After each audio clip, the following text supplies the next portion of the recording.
Ano nga bang gagawin kapag hindi kumakarga or sira yung charger ng Bluetooth speaker mo? Eto, actual natin gagawin. Meron tayo dito na Type-C na battery charger. So, bali, ito po yung mga charger ng mga Bluetooth speaker na lithium. So, bali, ito po ay full charge ng 4.2. Tama-tama lang. 4.2 ay automatic na siyang mag-off. Okay, so bali nakadirect po yan sa ating cellphone charger. So ngayon, paano nga ba ilagay? So syempre, unang step, kailangan nang bumili ng ganitong klaseng lithium battery charger. 29 pesos lang, meron pa nga 19. Okay, so maraming klase po, no? Maraming klase na ganitong klaseng module charger. Okay, may 4.2 volts, tapos may 8.4 volts. Ibig sabihin po ng 8.4 volts ay dalawa yung charger. Parang ganito. Okay, dalawa yung battery. No, sorry. Hindi charger. Dalawa yung battery. So, yung output po nito ay 8.4 volts. Okay, maraming klase ng mga ganitong klaseng module battery charger. Okay, pero yung binili natin, napakarami dahil maraming dumarating dito. Ang laging issue ay sira yung Type-C na charger sa mismong Bluetooth. I-share mo rin yung video para hindi mo makalimutan. Okay, so bali, ito po yung ating nilalagay sa mga module or sa mga Bluetooth speaker na pupunta sa atin.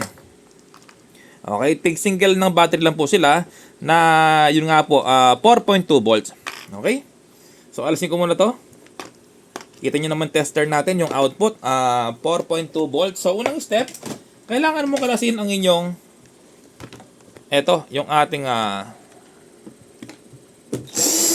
Bluetooth amplifier.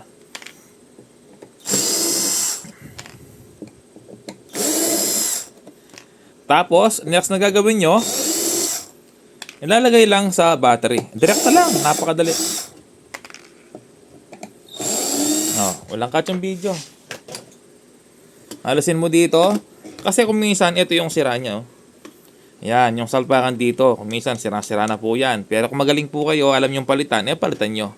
Ito nga po siya, pinapalitan. Okay, pero napakahirap po niya. Naku, nahirapan din. Okay, so bali, nasan yung battery? Babasa mo dito yung battery sa likod. Diyan mo siya ikokonek. Kaya battery. Kapag sinabi yung battery, ayan battery, positive, negative. Okay? So, dyan mo lang ilalagay. Spot natin yung camera. Tapos, hindi mo kailangan putulin, Kailangan mo lang balatan. Ayan, may balat na po yan para lang mabilis po tayo. Naka-install na talaga, Okay, so bali ito po yung ating positive, negative. May positive, negative yan. Kung mababasa po dito, ayan, kailangan pala siyang inangan. Okay, nakalimutan ko, may wire kasi yan kasi nakainang na. Ito yung ininang natin or nilagyan ng wire, positive. Ayan, yung may guhit na yan. Tapos negative. Kung makikita mo dito na wala siyang inang, ito po yung dapat mong inangin. Meron ka makikitang positive, negative. Ang positive po dito, tapos negative dito. Huwag mong pagsasamain yan, ha. Ito yung negative, ito yung positive. Okay, so ganun lang po. Tapos, lalagay na natin yung positive na nilagay ko, yung may guhit. Ito, yung may guhit. Ilalagay mo dito ngayon. Lalagay mo sa positive. Ganyan lang, hindi mo kailangan putulin, kailangan lang balatan.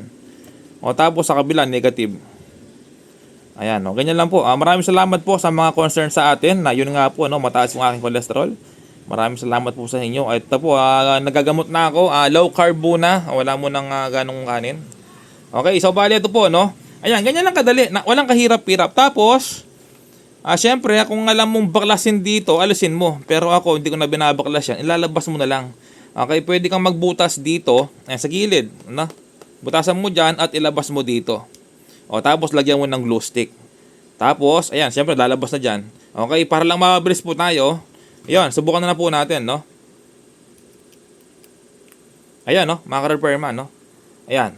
So, ganyan ang kulay niya kapag charging. Ayan, anong kulay yan? Tapos, color blind kasi ako. Ito naman yung, yung walang battery. Ayan, ganyan ang kulay. Okay, kapag may battery na, ganito yung kulay. Ayan, nahirap talaga kapag color blind.